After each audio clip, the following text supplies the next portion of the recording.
We still have several hours before we see the main impacts from Hurricane Erin here on the Outer Banks of North Carolina. I want you to see some of the work that's happening to try to get ahead of this storm. You can see some heavy equipment on Highway 12 here on Hatteras Island.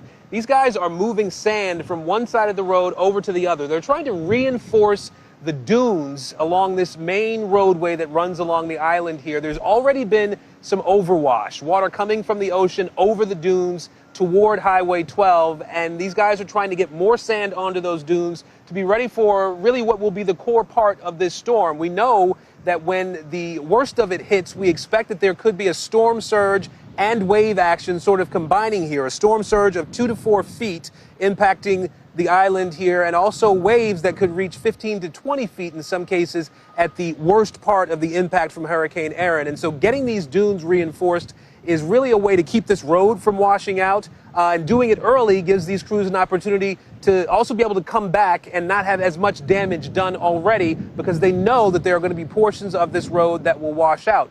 That will mean that people who chose to stay on Hatteras Island, people who did not evacuate as the orders went out earlier in the week, those folks would be cut off from any help coming in during the height of the storm and potentially for days after. So getting these dunes reinforced early is really a way to be able to speed up the process of getting access back to the island if, in fact, it is cut off.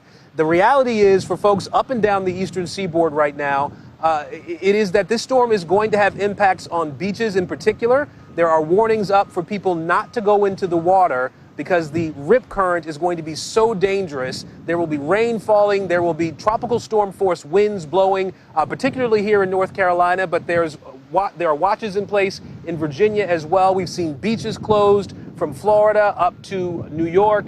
Massachusetts will see some impacts as well. And the warning right now for everybody is to just be paying attention to emergency officials and the directions that they give to make sure people are not in harm's way and can stay safe. Back to you.